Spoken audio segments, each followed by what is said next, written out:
you're doing well. It's Megan here.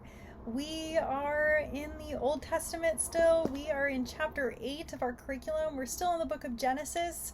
If you remember last week, we talked about how Abraham was asked by God to sacrifice his only son, Isaac. And with the faith that God would save his son. So we learned about how Abraham had such an amazing faith that when God said to sacrifice his son, he remembered God's promise that his descendants would multiply, and he trusted God's promise enough to take Isaac to the mountain and follow God's will, knowing that God would come through in the end. Which sounds a little weird to us today, because I know I would have a hard time following God if he had asked me of that. But in our story, we learned about how for Abraham, this was a mark of his wonderful faith. Before they went up the mountain, Abraham said, "We will be back. We will be back." As in that he had faith that his son would come back down the mountain. We also learned last week that Isaac met Rebekah. He was told to go back to his father's family and find a wife, and he met Rebekah at a well and married her. So today we're carrying on our story, and we're learning about Isaac and Rebekah and their family. And we're also learning about Esau and Jacob, who are their sons. So we're going to learn some of the story of Jacob and Esau and how that all plays out today. Our story comes from Genesis chapters 25 through 36. So we're covering basically, like we covered Abraham last week, we're covering Isaac and slightly a little bit of Jacob this week. So we are buzzing through this, you guys. I'm proud of you for sticking with it. The theme for this week is God changes the hearts of God's people. And we are going to learn about how much God is able to change the hearts of people. Some terms to remember that are going to come up in our story today. Jacob means deceiver, or one who holds on to the heel. That will make more sense in our story today. Likewise, Esau, the other of Isaac's sons, means hairy, which will also make sense in our story today. Some other things to remember are the place Bethel, which means house of God. This is the place where Jacob dreamed of the ladder reaching into heaven. Peniel means face of God, where Jacob wrestled with God in our story today. A birthright is kind of like a special privileges given to the eldest son back in their culture. And Israel means he who strives with God. Those are all going to come up in our story today, and we'll explain them a little bit more when they come up. So every week we learn about who is God. We ask ourselves, who is God? And this week we are learning that God changes our stubborn, selfish hearts to be hearts that want to worship and trust God. So as I do every week, am going to read our story. There are going to be times that I pause and I maybe explain a couple of complicated things, or things that could just maybe we don't have in our culture, so we need to explain them so we understand what's going on in our story. I am on page 55. If you have your books, feel free to flip here and read along with me. If you don't, that's totally fine. I am going to read it anyway, so you won't be missing anything. So our story today is called Jacob, a changed man. And I'm beginning with our first paragraph. Rebekah was having a baby. What happiness for Isaac and Rebekah. When the day came for the child to be born, the child turned out to be twins. The first son was hairy and red, so they named him Esau. The second son was holding tightly onto his brother's heel as the boys were being born, so they named him Jacob, meaning one who holds the heel or deceiver.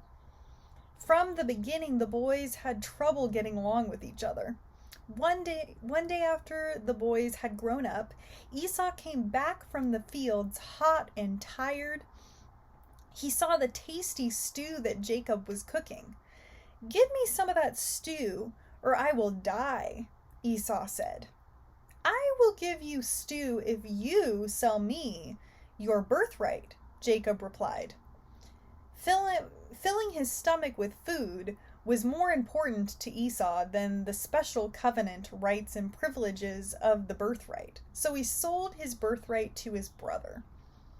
This is something that I'm going to pause and I'm going to explain a little bit, because we don't necessarily have birthrights in our country. So it's helpful to explain a little bit of what this meant, or why this was significant or important in our story. In the firstborn, a birthright is when the firstborn male had special privileges. So the firstborn male in this society had special privileges, which it was called a birthright.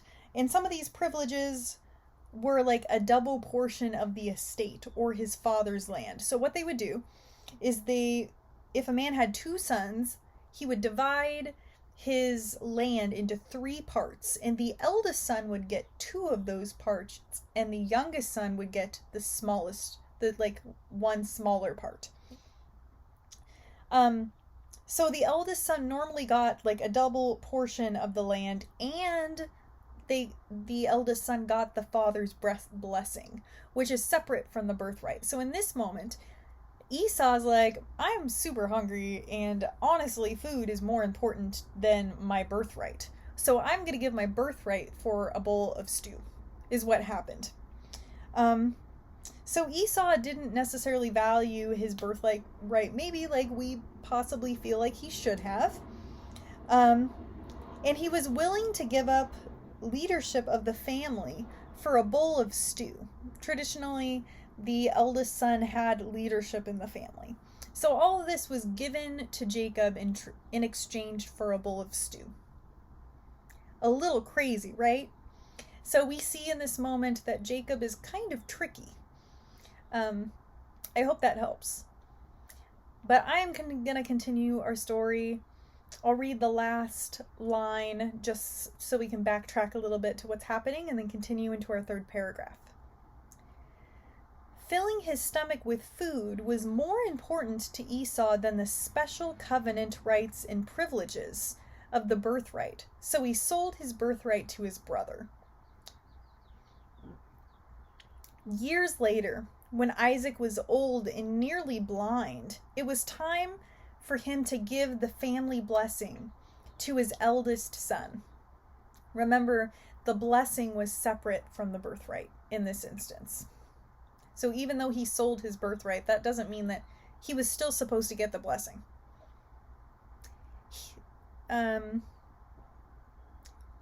Isaac asked Esau to prepare a stew of savory game for him.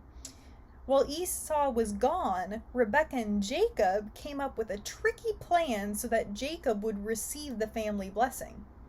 Rebekah would make Isaac his favorite stew, and Jacob would pretend he was Esau and take the stew to his father.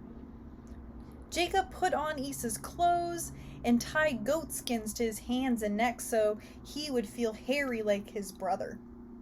At first, Isaac was suspicious.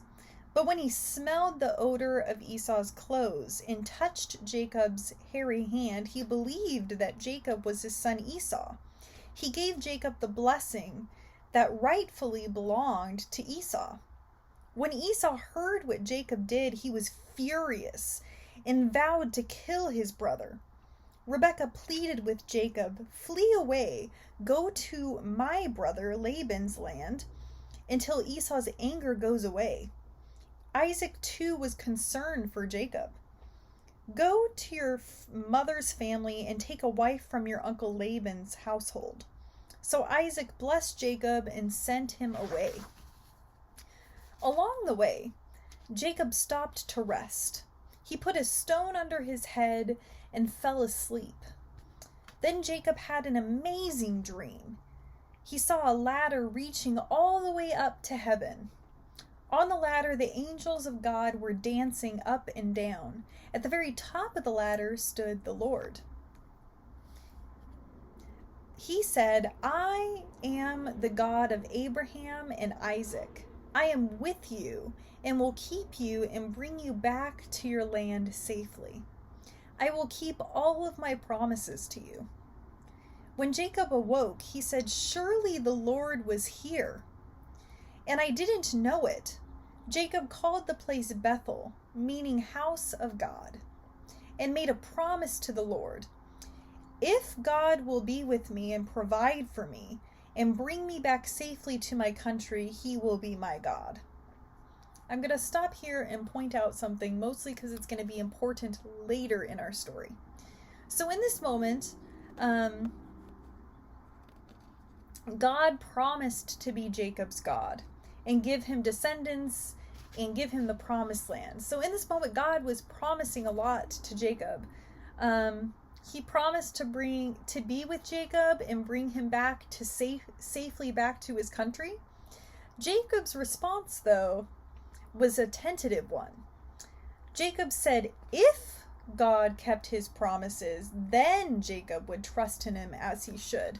So instead of outrightly trusting God in this moment, Jacob was like, if you prove yourself, then I'll trust you. So I'm just going to leave that there because that's going to be a little bit important later. I'm on page 56. I'm going to start with the third paragraph on our page. After a long journey, Jacob arrived at Laban's land. He stopped at a well to get a drink. When he looked up, he saw the most beautiful woman. It was love at first sight.